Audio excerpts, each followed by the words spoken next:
about time you finally get a chance to go back to work this week, don't I know. you, Pat Micheletti? It was nice to have the weekend off, to be Amen. 100% honest with you. Mm-hmm. Although we had the show on Saturday, but that's I don't consider Beyond the that pizzle? work. Yeah. I was out of town this weekend. Who was the A-topic guest? Bill Guerin. Oh, hey. Yeah, because Talking about four talking nations. about his teams and the Four Nations, Mm-hmm. and unfortunately, Quinn Hughes is pulling out of that, and I understand why. He's trying, and that's one of the questions I asked him. How do you feel as a general manager when you have a guy like Jonas Brodin, who's been kind of mostly out of your lineup? Now he's going to Eriksson Sweden. Ek. Eriksson Ek, and he's still going with Team Sweden. How do you feel like as a general manager? He said, well, I can't tell them not to go. And I understand that part of it too. But do you want them to go internally? Oh boy.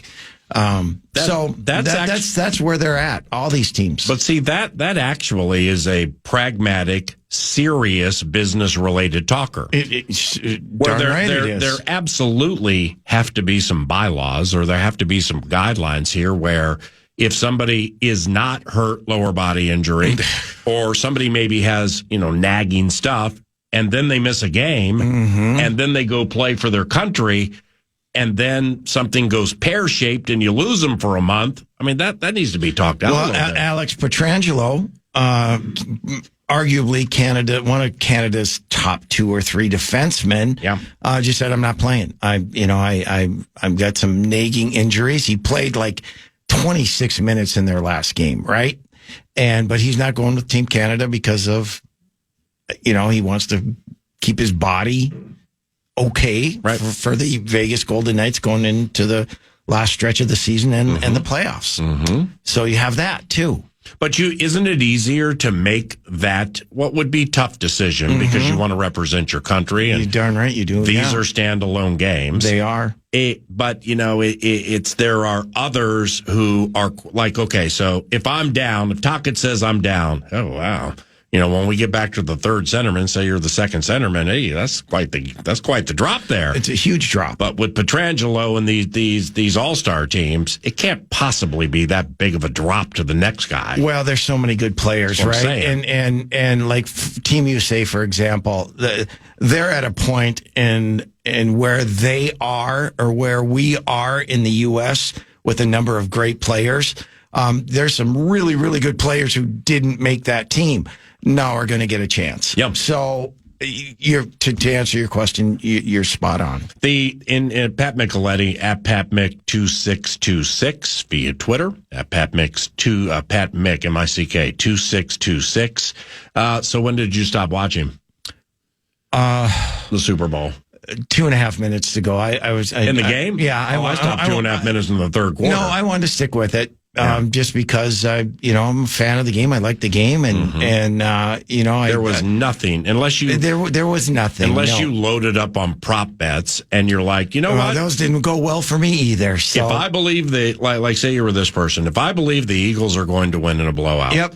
And I can get Kenny Pickett with 3 rushes at 45,000 to 1. I'm going to stay up and watch that. You're darn right you are. And he ends up running the ball 3 times. Damn. I joined the last part of the Dave in the zone just to with Double T and Greg Popovich who wouldn't want to. Yeah, exactly. And I completely gave my reasons why the Eagles are going to win, and then I completely talked myself out of it. Why? On Sunday morning because of the Patrick Mahomes factor, and it's a fair factor, and I couldn't get away from that, and silly me, but. Boy, that defensive line for the Eagles was good. In the bully ball the Eagles play, it's from a hockey guy's standpoint. All right, it's like a bunch of Connor McDavids, Nate McKinnons, and Austin Matthews just steamrolling. Yes. They're just all big and thick and abnormal. Which, and do you mind if I bring up Sam Darnold here for a second? And he's caught 15 strays already. Why not 16? Well, no, all I'm saying, and I'm defending him because of the Detroit Lions defensive line and what they did, and their scheme against the Vikings and the Los Angeles Rams. The same thing. And I can roll with that Rams analogy. I ain't rolling with that Lions analogy. Okay, well, that's fine. That's fine. You were there. You know it much better than I. Well, you watched it, just from, my point of I got you. Watching the game. And the escape artist extraordinaire that Patrick Mahomes is, he couldn't even use that weapon that he has. Fantastic. Fantastic call. It's so you got super special defensive coordinator Vic Fangio. Yep. And until this morning, and good for him. Good for Vic. Right. Until Miko Nordo shared this morning, I didn't know Philadelphia didn't blitz one time in the entire game. I can't say I've ever heard that. In all the games I've either called or watched, somebody did not blitz on one pass drop back. And why they didn't have to. So now you think about football immortality and Patty Mahomes. Yeah. He drops back. He has a replacement left tackle. That's been on his mind all week. So now all of a sudden he's dancing like Denny Terrio, doing the moonwalk walk like Michael Jackson, God rest his soul. And Vic drops 6, 7, 8, 9 guys into zone coverage. So he can't see anybody. Hey, I'm just going to run. No, I can't run out of here because these defensive linemen are killing my guys so badly, I can't even get out of the pocket. What a disaster that was. That pick at the end of the first half, right? Mm-hmm. Do you think that one was on Mahomes? Because if you watch the Jalen Hurts' pick was a punt. I mean, Jalen, without a doubt. Yeah, I mean, I'm overreacting to one or two things. The Mahomes came in untouched and he underthrew it. That was kind of awful from Hurts in that spot. Yeah, but it was third and long. And he's like, you know what? I'm gonna chuck this thing up there. Okay, if you catch, it was actually really smart with everybody covered. Sure, is instead of sweating a punt going out of bounds inside the 10. I'm gonna loft one up there if it gets picked off inside the 10. Who cares? They're not because they were in field goal range though. But were they? Yeah, they were. Okay, where were they? Like 40 something? No. This would have been a high 40s 50 yarder. But okay, well, instead of making Jalen Hurts sound like a brain surgeon, and what he did was reinvent the game. Let me start over 3-2.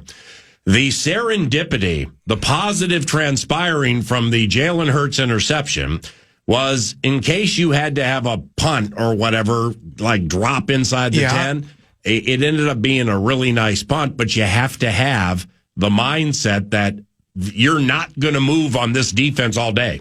So if you pick it off, you're still not going to move, I can't remember the Mahomes interception you're talking about. Well, then they ended up getting a touchdown late in the. We got Gagine. Who else do we have? Well, it was Zach the line. Oh, that's what it was. Zach Bond. Oh, yeah. But first play, they were backed up at like their 12 or 13 yard line. Middle of the field. Yeah. Correct. Yes. And I don't know if that was on Mahomes. Maybe he shouldn't have thrown it, but it was all on Mahomes. You think so? I thought so. I mean, did you not see his right left tackle? His arm got hit. No. Oh, no. What happened? He got pushed in, and right when he had to lean to his right and then threw it. Let me guess, it was future Viking Milton Williams pushing future Viking Trey Smith back into never Viking Patrick Mahomes. How about Louisiana Tech? Yeah, go crazy. Yeah. It's. But regardless, Nordo mentioned earlier, talked about the general manager for the Eagles, Howie Roseman.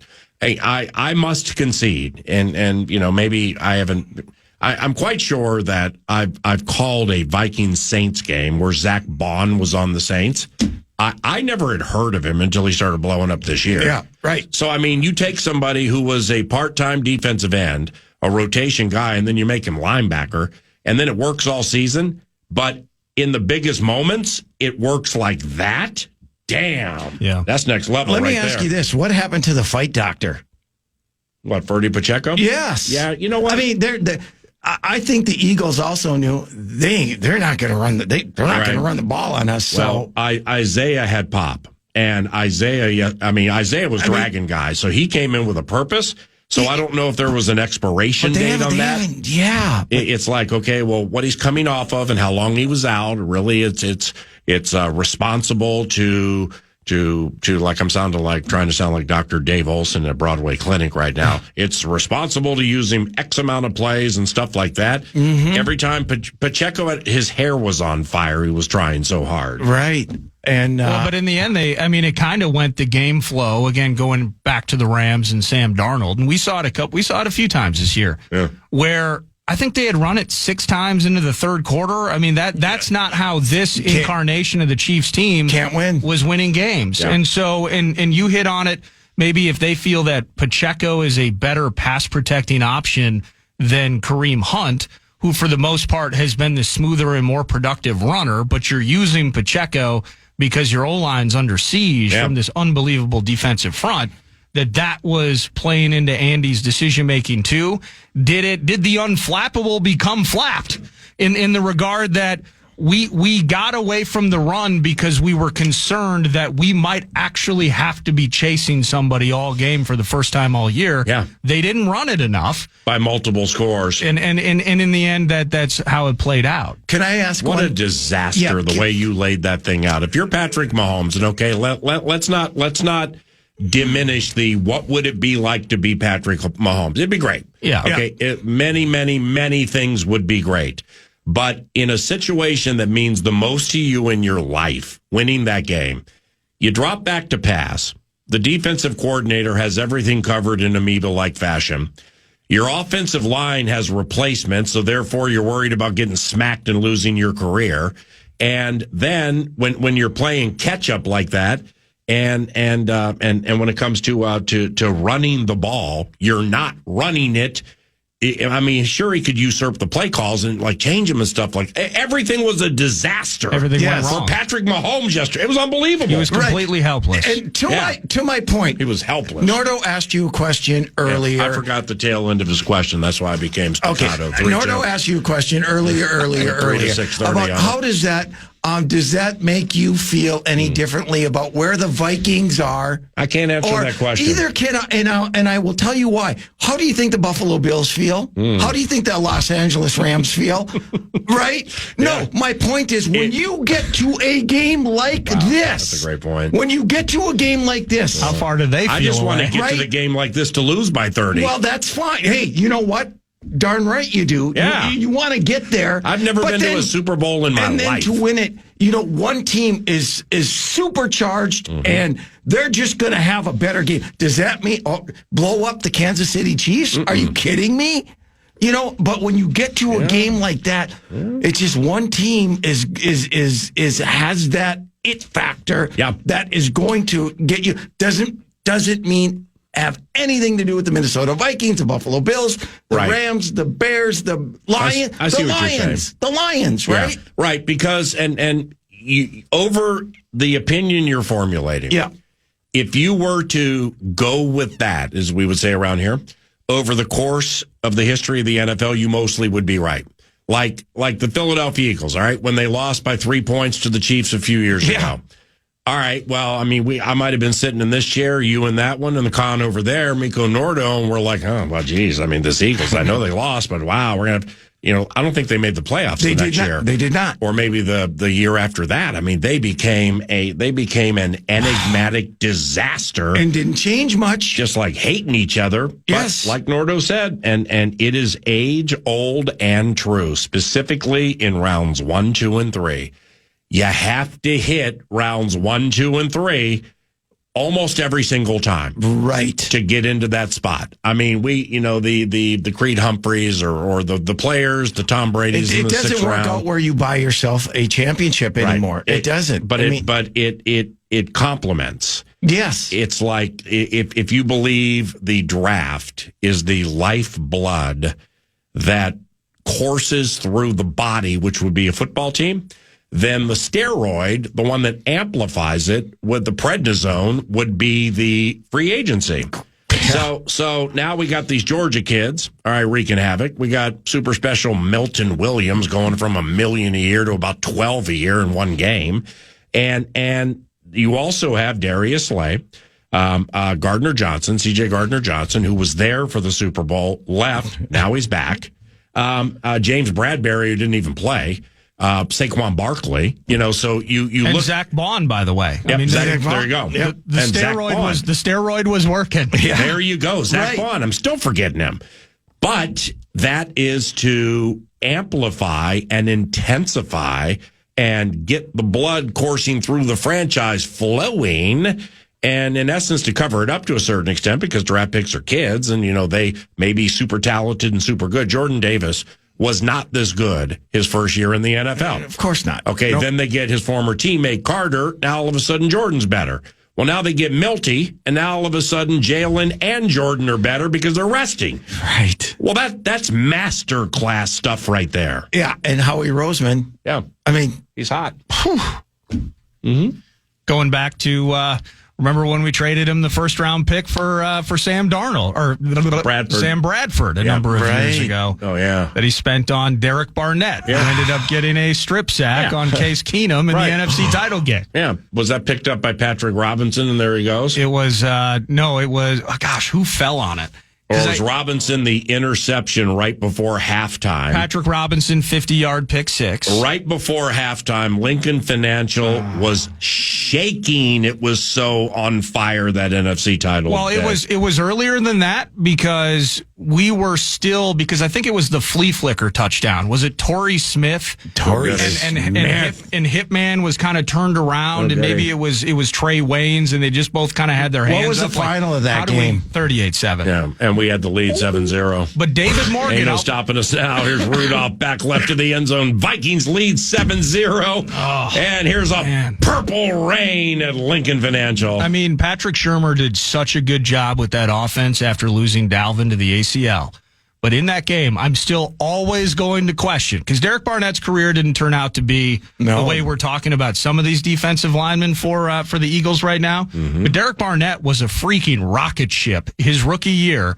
And we had David Morgan pre-snap.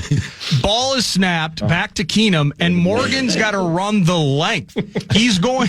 Tockett's going nuts. We got to pull David Morgan across the entire O-line to chip Derek Barnett. You don't sleep at night, and do it you? was a freaking disaster. But see, the thing is, Morgan... And I love David Morgan. Morgan came... I mean, he was flying. He flew. He was doing his job perfectly. His version of flying. And he turned up, and then and he went to hit. Yes. Oh boy. So also from that Eagles team that won the Super Bowl, I don't know how to put this, man. And this guy has people in town that, like, every time I go down this road, it's like I get a text from the guy because he got like spies listening to me. Right. Let me think how to phrase this for a second. Gosh, Garrett Blunt trucking Andrew Sendejo. The New Orleans Saints. Yeah. Do you think if they haven't hired Kellen Moore by now, offensive coordinator for the Philadelphia Eagles off a Super Bowl victory, do you think they're going to spend 2 days with him? I always love that one. And have him look at the Saints defense and single-handedly ruin their defensive approach for the next 2 seasons until the crotchety head coach gets mad? I always love that. And he's like, I got a mini-bye here of a Thursday game. I'm changing everything and going back. And then they hire him, and then he doesn't make it a full season or anything. How is John DeFilippo doing these days? I don't know. I haven't received a text from him. You probably will. But I'm sure I'll probably get one here within the next 15 minutes. All right, it's 10:24 in the neighborhood when we have Pat Micheletti. Hockey is the bill of fare, and we will hit on that around the corner. But first. The Vikings host the Eagles next season, by the way. So you get this freaking monster at our. Hey, but you know what? The schedule's not going to be. This home schedule is murderers. Oh my God, it's the bomb. You've taught me 2 things over the quarter century I've known you. One was something Kendrick Lamar must have heard, and he turned it into a song when you said "Be humble, be humble." I always love that one. Secondly is, well, Paul. To be the best, you have to beat the best. I always love that one. Here come the ELGYQS to U.S. Bank Stadium. We also have, and Miko Nordo talks about the Murderers Row. Well, of course, we have Jared Goff and Jahmyr Gibbs and that super special gang. But we also have Jaden Daniels. and the Washington Commanders. Oh, great. Joe Burrow and the Cincinnati Bengals. And old Lamar Jackson and the Baltimore Ravens. I mean, I left Michael Penix out, and he might be good too. I will say this, though, the way that lines up. And yes, we did leave Jordan Love out, and he did not belong in that conversation. No, he did take not. It personally. No, he did not. But, hey, the way we handled business at home, the way the head coach loves his home games. One at a time. The way the crowd. I mean, you handle business at home with that schedule. 1-0 season. Well, I mean, you're talking about another playoff team. Given the the away schedule is not quite as daunting. And all of those guys you beat listed, the Giants again. We're going to be the football version of the Minnesota Wild, winning every road game and losing every home game. That's going to be great. All of those guys you mentioned, all of those guys you mentioned are not playing on the same day. Huh? Well, what do you mean? They're not all going to be. Well, a team can only have one quarterback. So you're saying team can only have. What you're saying is the Vikings need to provide their best when their best is required. Yeah. Correct. Yeah. Against some immortality. One game at a time, Micheletti. That's right. I think we want to get to Philadelphia. Well, we want them early or late? I was thinking early, but see, it's like they're good early. They're going to host the season opener, Thursday Night Football. That's just how it goes. Yeah. Right. Well, like a fair amount of Super Bowl teams in that season opener. Get them in week 2. No, you got to. No. Oh, no. If you're spotting up, you go against the Super Bowl champion week 1 every single time, and you'll retire by 37. But the problem is, if you get them week 2, and they just got beat, well, that's great. That's special.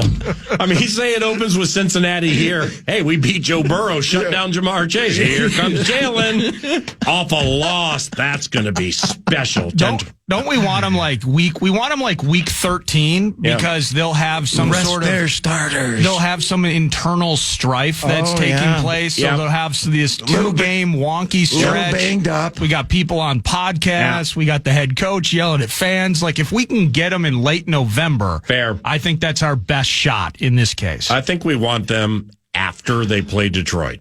So Aiden Hutchinson and Aleem McNeil can beat up Jalen Hurts so badly. Maybe it's Kenny Pickett. Here's your problem. Maybe it's Kenny Pickett. But here's your problem with that. If you're thinking like that, that doesn't. It's loser's mentality. Thank you. The mural just fires up with the great box. Anytime, any day, U.S. Bank Stadium, bring it on. Yeah, that's right. It's House of Pain. Bum Phillips didn't coin it. That I did. I might want to draft some defensive backs with that cast. I think we currently have 4 picks. Yeah. So it's currently okay. Now don't hit me for the loser's lament, and then all of a sudden they say I got 4 picks and now you ain't watching the draft. Congratulations, Lewis Cine and Nick Muse. The trade away. Yeah, that's right. We'll trade back. It's a laundry list. I mean, Nick Muse was on the team 2.5 weeks ago. The greatest news Muse got was Dallas Goedert tweaked his ankle in a practice, and they needed a tight end just in case. Bring in Nick Muse, gets a Super Bowl ring. Having a clap for that. Yeah, good for him. Kari Blasingame, undrafted, I think, out of Vanderbilt. Yeah. Former Viking. He was playing in the game. Yeah, he played just a handful of plays, but I know I saw him once. For who? For the Eagles. For the Eagles. I believe 5 different former Vikings. I got Lewis Cine. Lewis Cine was active. Kind of want to. Lewis Cine, active roster. Yeah, Perry Nickerson, huh? Perry Nickerson? Yeah, Perry Nickerson, DB. There's another one. Yeah. And then a former... No, not Hardy Nickerson with the Bucs. That's right, Hardy. Yeah. Roy Anderson, who I will admit, I did not know he was an assistant DB's coach from 2020 to maybe the end of Zimmer's tenure, 2022 maybe. Okay. Was Pete Persich on that staff too? Stop that, honey. Hey, he was the cornerbacks coach last night. So 5 former Vikings connections getting rings. Just be patient. You created this term on Twitter years ago. Let Kwesi cook. Yeah. And just be patient. Yep. Here's the money thing. Okay. The fan wants to give you a chance to put $1,000 in your hand with the National Cash Contest. The keyword is bills. You might pay some if you win $1,000. That's up to you, of course, if you win it by using the keyword bills at KFAN.com.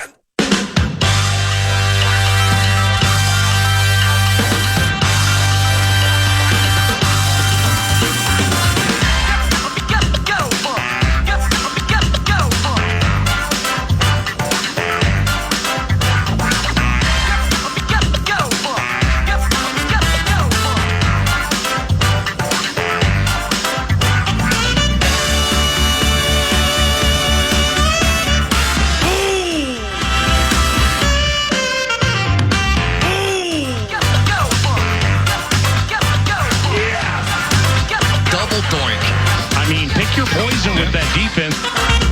9 to noon. Time for 2 more.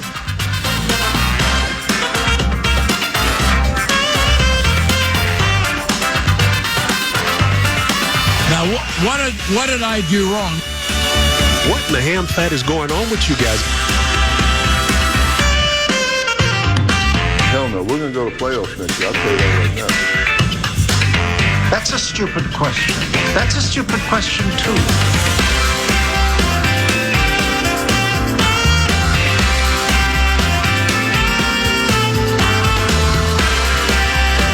Got too many men out there. Got too many men out there.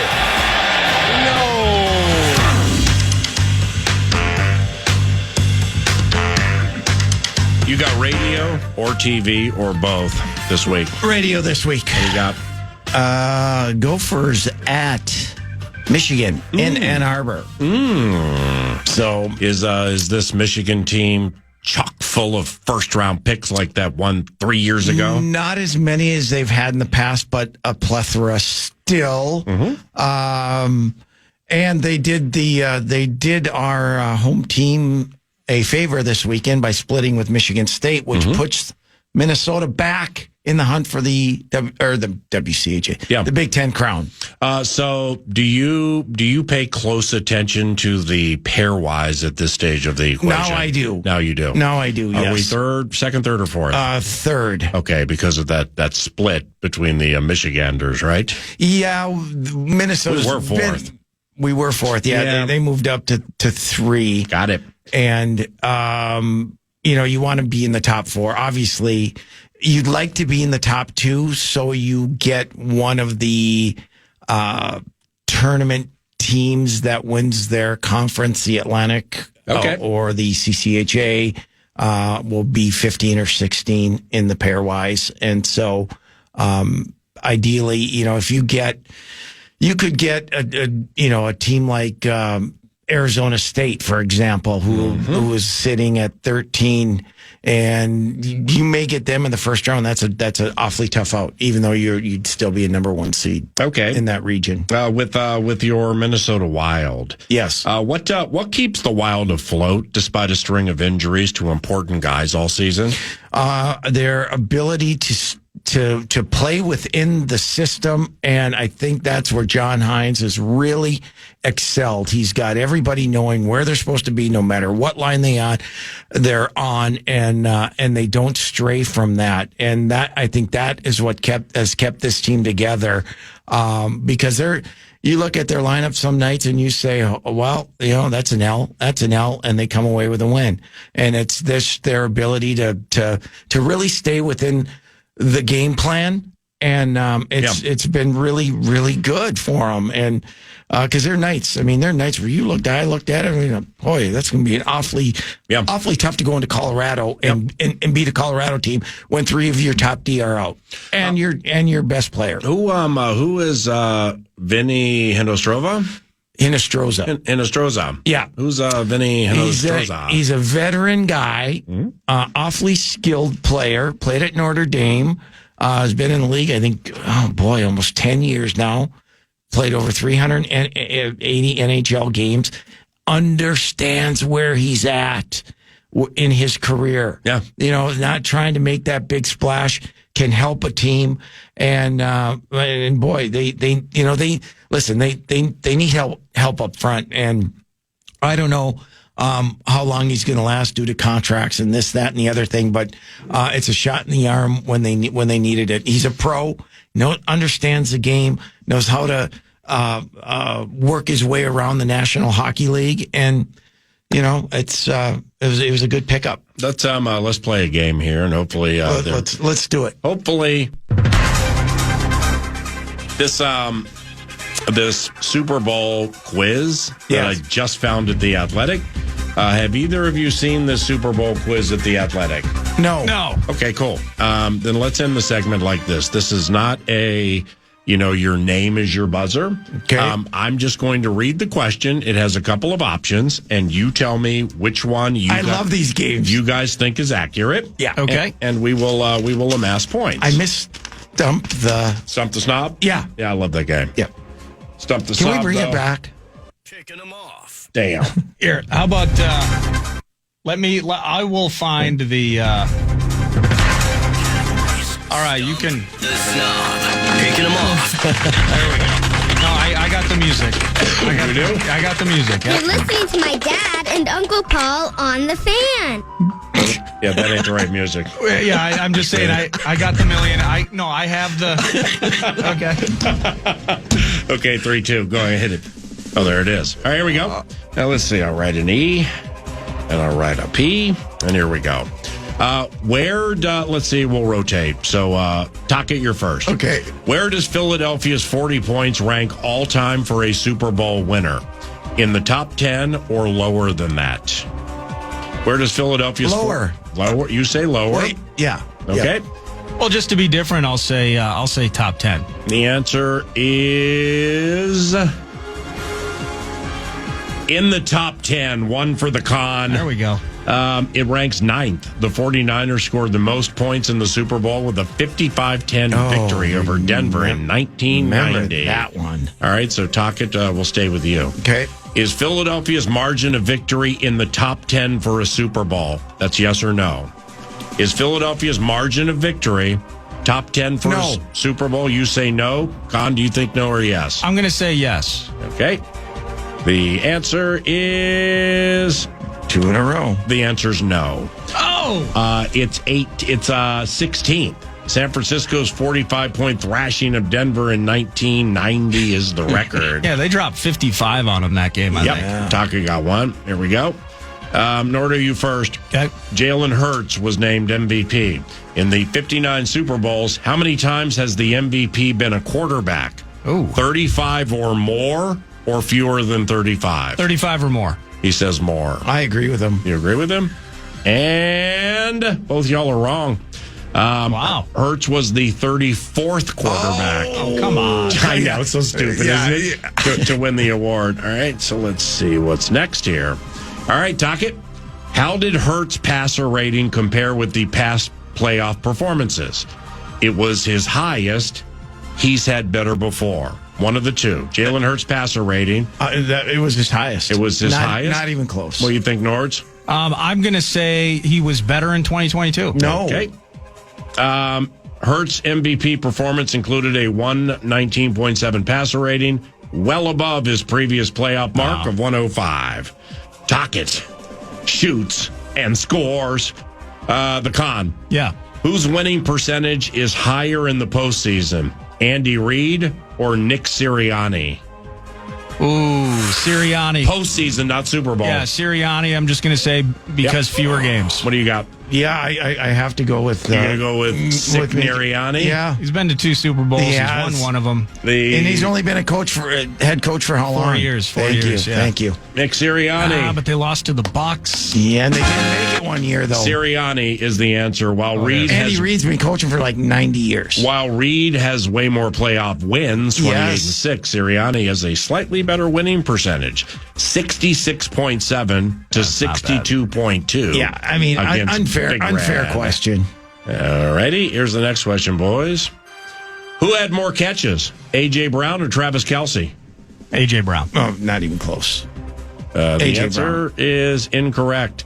Travis Kelce had, he got those. Kelce had 4 receptions. Brown had 3. Yeah. What a tricky. I didn't watch the fourth quarter, so I'd be dead on this thing. But they what a tricky ass question. would have been tied had the penalty not been called. Oh, how about that? Like the former co-host Did you think used that to was say, a penalty? Puff on the rocks. You did not? Big No, surprise. You didn't like that hand Well, on face? they tried to explain. Yeah, I don't like either one. Pereira said that New York was looking at the head contact that he made, but in the end they were doing the hand fighting. It happens on every you know what? freaking Let him play. Let him play. I didn't like the one against Goddard, and I didn't like the one on the Eagles long snapper. I think the Goddard one was a makeup. Yeah, call. the long snapper. Yep, I couldn't figure it out. They had 3 false starts. This is Put your head On in a field vice, goals. right? with Brown and McDuffie and Goddard and whomever. It's people have said this before, and it is true, and it doesn't make it feel better if it's a missed call. But that quick swipe to the head or the Goddards, that's happened so fast. Yeah. That just happens so fast, and you see it, and now you have to process. How bad was it? Because if it's just a graze of the helmet, you're not going to call it. But Which it was in slow motion, more or less. Right. Yeah. That's what they're trained to do, is in fast motion, make the right call. And Correct. So that thing started out negatively. Yeah. Who has the highest number of Super Bowl receptions all time? Here are your options. Rob Gronkowski, Andre Reed, Travis Kelce, Jerry Rice. Highest number of Super Bowl receptions, Super Bowl all time. I'm Rice is sitting there. I'm just going to go Andre Reed from those Bills teams. I 4 Super Bowls. But it's probably Kelce. I'm going Andre Reed. Travis Kelce's 4 catches gave him 35 to break Jerry Rice's record of 33. Okay, so we were Gronk 29. Andre Reed 4. Reed 27. Oh, okay. Now He ran last, but it was a tightly contested race. Yeah. All right. Which was higher? Patrick Mahomes passing yards, Jalen Hurts passing yards. Oh, I don't remember. Well, that has to be Mahomes. He's playing catch-up. He's throwing the ball a million times, right? Yeah, that last 50 Yeah, but they had like 40 yards in the first half, though. They I'm had going to say 29 in the first I'll half. say Mahomes because of the 50-yard TD Yeah, at the end. I'm with you. Yeah. The answer is Patty Mahomes. Yeah. Late game surge gave him 257 passing yards. Garbage. Jalen Garbage had time. 221. Who had more total yards? Kenny Pickett. Hurts or Mahomes? Total yards. Again, I'm going Mahomes. Well, at the end. See, the tough thing is because he had 20-some rushing yards, not Mahomes. Jalen Hurts did. Yep. Right. Well, I think he had 70, didn't he? He ran it 11 times. I'm gonna say Hurts had more total yards because of the ground game. I'm going garbage time. The answer is, let's see, Mahomes had more passing yards, but Hurts' record, 72 rushing yards, gave him 293 total. There it is. Ouch. He ran down I forgot Mahomes. he got sacked 14 times, so you get negative yards. He ran for that. down Mahomes at the wire and beat him by like 11. All right, last one. Okay.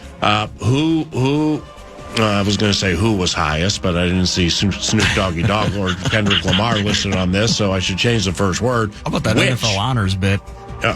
He was, come on, man. And all respect to Snoop, but my goodness. Which was highest? Chiefs team rushing yards, Saquon Barkley rushing yards, Jalen Hurts rushing yards. Jalen Hurts. Jalen Hurts. I got to say No brainer. And boom! Taka and Miko Nordo nail it. Yes. The previous question was a hint for this one, as Hurts, 72, topped Barkley, 57, in the entire Chiefs ground game. 49 yards rushing in the Super Bowl. Holy cow. Didn't matter. Where's the fight, doctor? I got to do one more. How did Mahomes' completion percentage compare with this playoff average? Well, that's a boring one. Yeah. Lower or higher? I bet cares? he was lower. Much lower. Yep, he was lower. Let's see if this one's cool. Super Bowls have averaged 3 hours, 38 minutes over the last 20 years. This one was longer than average or shorter than average? Shorter than average. 338 puts it at. See, it felt, the first half felt longer. I'm going to say it was longer. All right, let's see. The answer, shorter than average. Yeah. It might have felt long for Chiefs fans. Hey, Athletic got jokes. But it only lasted 3 hours. Oh, come on. 37 minutes. It's by a minute but here. But it was lower. Come on, but it was lower. You're right. All right, that should about do it, right? Yep. That's it. Hey, Talk, appreciate you, man. Yeah, one thing. Mm-hmm. I think the NFL did a great job of how they... the introductions of the new Hall of Famers. Mm-hmm. Did you see the Sterling Sharp and his brother? Mm-mm. You got to see it. Mm-hmm. You know, when he said, "Hey, you're in," it was beautiful. It was awesome. Was it before the game? No, they had him when they announced him, right? Yeah, at the Thursday Night Honors bit. Yeah. They had like the pre. Oh, I saw that. The video that bits. was terrific. Yeah, that was fantastic. Yeah, yep, I saw that. Anyway, so then they and for Allen, they had Tracy Porter running down the field in the 2009 NFC title game and mimicking his Cafro bit. Come on. Well, that is his bit, and I gotta get out of here. Before. Yeah, I gotta go too. Yeah, great Actually, to see I you. don't. I still got an hour. Okay. Good seeing you, bud. It's 10:50 in the neighborhood. News due north around the corner. Then some Super Bowl sound, and then after that, hey, Vikings fans or Minnesota Vikings from yours truly and Nordo. these guys, do you want them? We're going to rattle off some players from the Super Bowl and just see if they are compelling to you. Isn't that fun? We are approaching the final hour of 9 to noon, so don't leave. You're listening to KFAN.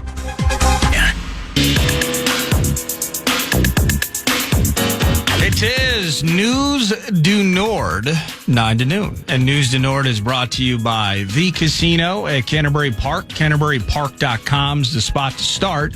Or you can just head down to Shakopee, check out one of the coolest places in Minnesota, Canterbury Park. You can feel the felt, poker, blackjack, table games all year round, having sips at chips. You can ask 9 to noon, booth at KFAN.com, what Derek Allen's work schedule is so you can tip him while having sips at chips, live racing in the spring, music festivals, all sorts of fun stuff. Go to CanterburyPark.com. How about, as we start News du Nord, let's head to the Hoops team and check in with Nickeil Alexander-Walker in the fourth quarter of this weekend's game against the Blazers. Dribbles along the baseline, kicks out, finds Jaden. Out of the corner, Nickeil. He'll fire away on the three and drain it! Fourth three of the night for Nickeil Alexander-Walker. Set up by Jaden. His fourth assist of the night, and the Wolves are up 111-94. Yeah, in a game without Julius Randle, in a game without Anthony Edwards, apparently had some right hip soreness, was a questionable option into the game, ended up not playing. Mike Conley not in the mix either, right finger related L. The Minnesota Timberwolves undermanned, and albeit the Blazers probably not a playoff team this year, but the Blazers led, Portland did, by 8 into the fourth before the Howl dropped 38 on him in the final frame to win 114-98. Naz Reid had 11 of his 23 in the fourth quarter. Nickeil Alexander, as you heard there, with 4 very important three-pointers, including the final one. Not a lot of love off the bench, although Jalen Clark keeps getting a lot of minutes and keeps kind of making the most of them, PA. But love him. In the end, the Minnesota Timberwolves now, they're at Cleveland tonight. We can talk about that. But then it's Bucks and Thunder Wednesday, Thursday into the All-Star break. They'll chill for about 8 days. The A topic is the health of Anthony Edwards. The omission on Saturday caught me a little off guard. Maybe it shouldn't have. I thought it was illness related, but it's not. He's questionable into this evening's game. And they're coming up on the All-Star break. So like Nordo said, you have Cleveland, Milwaukee. Milwaukee's here. I think OKC is here too. Yeah, I think it's back-to-back Wednesday, Thursday, wow. Bucks and Thunder. Yeah. I mean, those are 3 teams that can win the NBA championship. Exactly. I mean, Cleveland's one of the best teams in the NBA when it's healthy. So that's going to be a difficult one this evening. Hey, can you tell me, quick twitch? I know you're not probably spending hours painstakingly sweating what the Cleveland Cavaliers are doing. You and I would converse about this several months ago, defending champs, Celtics. They're off to, they took a weird L here and there. But Cleveland, don't lose a game forever to start the season. And it's like, yeah, but they're going to come back down to earth. And they really haven't, PA. They really haven't. And whether it's Donovan Mitchell and it's Mobley, it's Jarrett Allen, I think health may be a part of this conversation with the Cavaliers. They aren't freaking losing games. Yep. In fact, for the most part, over the totality of the last 2 months, they're stretching that advantage as the first seed in the East. It's kind of been impressive. I just I can't connect with them closely enough to really understand how that has happened. It's kind of nutty. Right. I'm not in the Elite Cleveland Cavaliers mind, but I do, for better or for worse, follow it quite closely. It seems to me that they have found a way to get Darius Garland and Donovan Mitchell to coexist. Okay. They're both alphas. Donovan's better than Darius. Yes. But Darius was a high pick, and Darius can score. So I don't exactly know what they're doing with each of those guys to get them to coexist, but it was enough to ship Karis LeVert out of town. He's been hurt a fair amount, but he would be the Milton Williams to the Georgia kids, the third guy who comes in and amplifies things. Secondly, it seems they've gotten bigs Jarrett Allen and Evan Mobley to coexist. And when I say coexist, this doesn't mean like they didn't like each other. Right. It means playing at the same time. Has to work on the court. So just think Gobert. Like Rudy and Cat. That first season and just how awkward and bad and difficult things looked at times. Yep. Well, the next season they went to the Western Conference Finals and having Rudy coexist and or amplify or fit in beautifully with the rest of the team, well, that took time. And that's what my guess would be. One thing I like about Cleveland, and see, Dallas did this with Anthony Davis, and now he's hurt. But the when it comes to the AD move for the immediacy of the future, I can see it was easy to see. All right, well, I got Lively and Gafford, and I'm gonna wheel those guys at you. I'm gonna tell PJ to be a good boy and go stand in the corner and hit all your threes, which he hits them all. And then I have one of the best players in the history of the game running the court, handling the ball, hitting threes, dunking, and blocking in Anthony Davis. So they're going to flood you with these bigs, okay? Well, Cleveland was en vogue for kind of doing that before other teams thought about doing it. Yeah. With Jared Allen and Evan Mobley. They were an example we used when we were talking our way through the Rudy trade. It was? That's a team that it's kind of like they're going upstream or against the current of how the NBA has been going with perimeter shooting. Like a lot of NFL teams who are running non-obvious ways and using their tight ends more so than their highly paid receivers. Yeah. Okay, there's a segue taking place there with a lot of teams in the NFL. I believe the Cavaliers traded with Atlanta for DeAndre Hunter. And if I'm accurate with that, oh wow. Well, this is a thing because DeAndre is a skilled big man when he's healthy. I think he put 35 on the Timberwolves within the last week and change. Yes, he did. When he was with Atlanta. So now they have those two, plus Hunter, who scores from all over the court, kind of like Mobley, but Hunter can hit threes, and Allen is their enforcer, so he can better focus on what he's doing offensively and defensively. And then you get like the former member of the Miami Heat, Max Strus. All right, now Max ain't going to score you into a victory, but he hits threes, he passes, he rebounds, he steals, he's tough. Yeah, so they got like tough guys like him. That's the best I can do for you on Cleveland Cavaliers basketball, and it's all speculative, and that's under the assumption DeAndre Hunter was traded to the Cavs. He was. He was? Yeah, and I think he's filling. I mean, Isaac Okoro. That's like an LFL waiver wire name when you're looking for a steal or a couple of rebounds. He's always hurt. He plays the least meaningful fantasy basketball, 36 minutes on average a game of anybody in the history of the NBA. That's Isaac Okoro. Have you ever done this on the waiver wire where it's like I always go to last 15 days averages. Yeah, then minutes. And then correct. And then you start and you'll sort by minutes. Yeah. He plays 30 plus a game and does nothing. Yeah. I've looked at him like everybody else 1,400 times since his first day in the NBA. Royce O'Neal is another one. Specifically when he was with Utah a few years ago. How are you on the court all that time and you never touch the ball? But here's the problem. You never impact the game. But see, those Clippers are teasers because they're clipping penalties in that they have one game out of the last 5 where somebody hit 3 threes, had 2 steals and 8 rebounds, and that's him. No, that ain't him. Look at his previous 5. That's who he is. 2 points, 2 rebounds, but 34 minutes of elite lane closing defense. That's really good in fantasy basketball. Speaking of the NBA, by the way, so you have a couple of things here. Getting back to those Mavericks, how devastated are you if you're a hardcore Mavericks fan to see the first half of Anthony Davis? Unbelievable. And now as news is starting to come out the way they're trickling this thing. How good did he look in that first half Saturday? I mean, he was on it was like career type of moment for him. Yeah. 3-4 blocks. And Kyrie's out there looking like Reggie Miller because nobody's covering him. Why? Because they're tripling AD. Yeah, so the city of Dallas was ablaze, and now they're on fire for a different reason, sadly.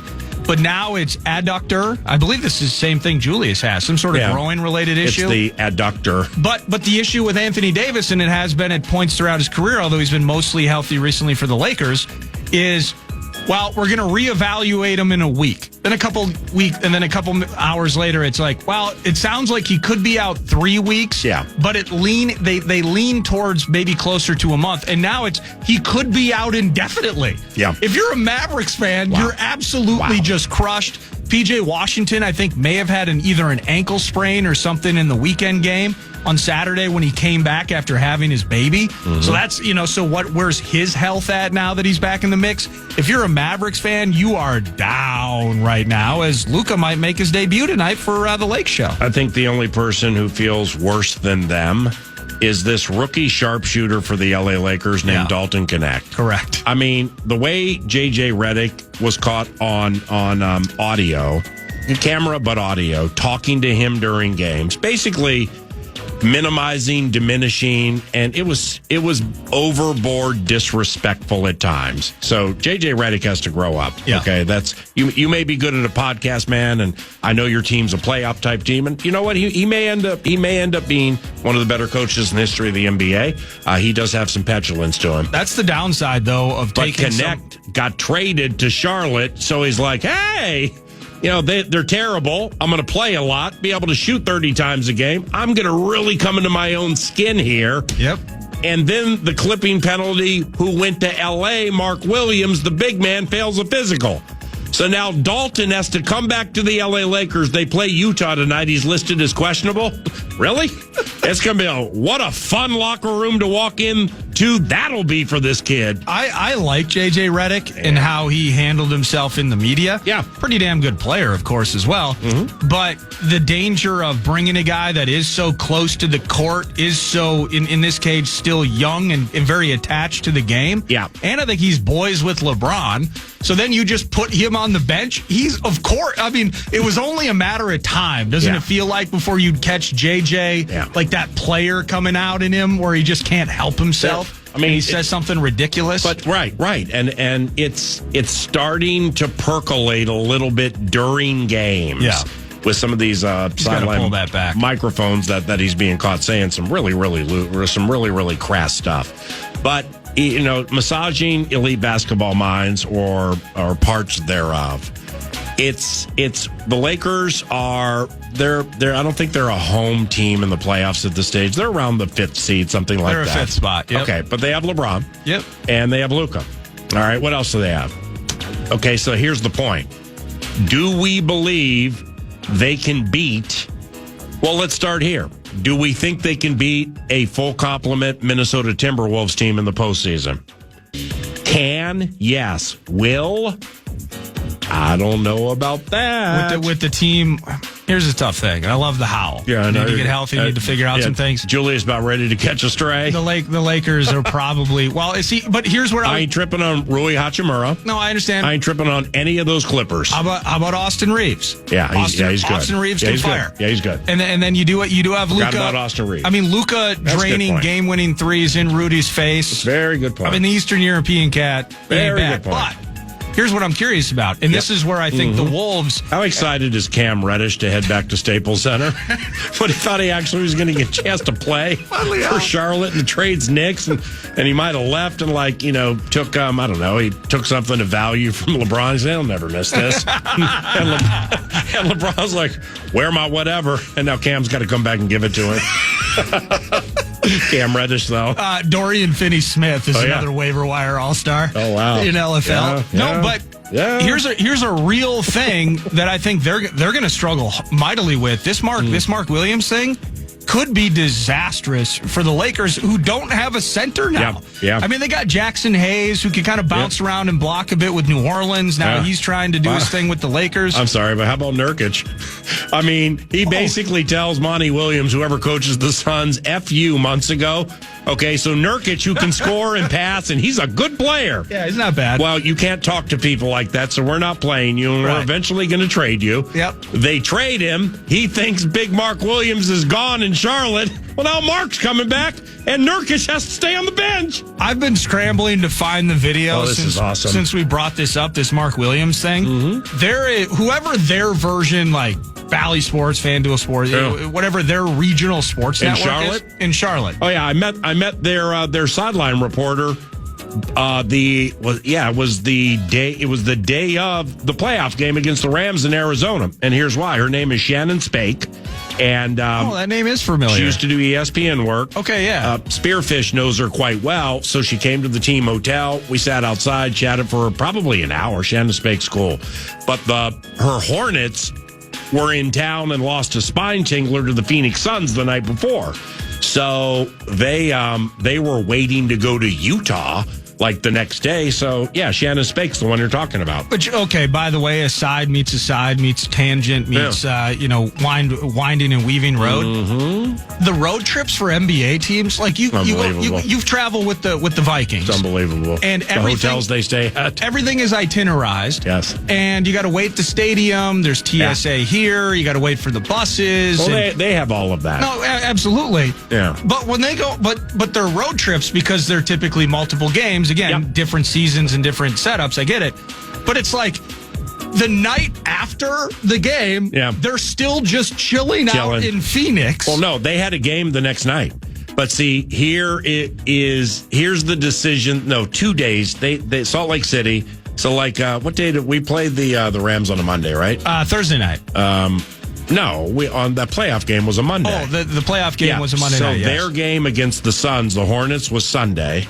So they were playing at Salt Lake City on Wednesday. So because they travel with so few people and it's so easy to find hotels, they're like, geez, what do we want to do here? Spend 2 days in Salt Lake City? Or an extra day and a half in Scottsdale. I always love that. And they just stay. They just chill. So they have like the full day or days with no itinerary. But they travel with so few people compared to the NFL. It's like when they go to certain cities, they'll stay at 4 seasons. We're up here at 1.5 seasons. I always love that one. Because it's just difficult to get all those people in there. We're just... No, but as I'm trying to find the bed here. All right, 3-2. Their version of like Kevin Lynch. Yeah. Or whoever it was for their... Just spent like an entire halftime show. I saw it on X right after he was traded to the Lakers. Killing him? Just absolutely. The bald guy? Yes. Yeah, that was good. Murdering Mark Williams for how lazy he was. Yeah, he must have known he was getting traded. That somebody could put the ball in front of him and just ask him to get it, and it would be a coin flip as to whether he would get the ball. Like, they were just killing him in Charlotte. They couldn't wait for this guy to get on a plane and never freaking return unless he was wearing another team's jersey and dominate him in Charlotte in the future. They hated Mark Williams, and now he's got to roll back into the locker room like, can I get my spot back? Can I get my stuff back? Yeah. So it's a complete disaster. I think it's tough in the short term for the Lakers though, without a center though, which leads us back to that Wolves bit. I like how the Wolves would match up. Well, the Wolves were the low. Like I was going to build it up and use 2 others. I'm just going to use one other now. The Lakers with Luka and LeBron. Yeah. Now that's the bomb. It's sweet. I mean, LeBron's going to play 10 more years. He's ageless. LeBron's unbelievable how good he still is. Yep. And now you got Doncic next to him, all right? Chet Holmgren. Oh, come on. Under the cover of darkness. They didn't tell anybody and played him this weekend. I mean, Minnehaha Academy go crazy. Nobody in the world knew Chet Holmgren was coming back. No, Doogie Doogie did. Well, no, he might have, but if you got auto lineup. But Chet Holmgren comes back, and now he's a thing with Jalen Williams and the lesser Jalen Williams, but he's good defensively and SGA and who am I missing here? Oh, Hartenstein. Oh, Hartenstein and all the offensive boards. So this OKC thing, man. That no, the Lakers. They'll be at Target Center Thursday. Go beat Spida tonight, though. How about that? Go beat Donovan Mitchell in that weird Cavs bit. I don't think Ant's going to play tonight, and here's why. I don't ask Finch these questions. Like I was. Oh, good for you. I was texting with Finchy earlier about what day's good this week to come on before he takes off to his Florida place. Yeah. And, so like I didn't ask, and I just don't ask those questions over text.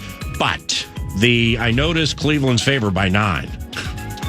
If Cleveland's favored by 9, well, that's a no it might be a no ant equation there. Come on. Well, Cleveland's one of the best teams in the NBA. 9? If you're not going to play him tonight, do you play him before the All-Star break then? Because you have a back-to-back. Yeah. If he's what I sore, look like, Greg Farnham? Maybe you get one out of him before the break. It's Bucks and Thunder. You want to get one of those maybe against the Thunder into the pause. Mm-hmm. But if this hip thing, oh, come on. Pause for the calls. All right, that's News du Nord, courtesy of Canterbury Park and CanterburyPark.com, where the people come to play and where Mouse wins every day. Horses sing. Pa-pa-da-da-da. The cash thing's around the corner. Then some Super Bowl sound. Eagles win Super Bowl 59, but first. The Fan wants to give you a chance to put $1,000 in your hand with the National Cash Contest. Go to KFAN.com, enter the keyword PAY. P-A-Y. Enter the keyword PAY at KFAN.com, and you might win $1,000. Good luck.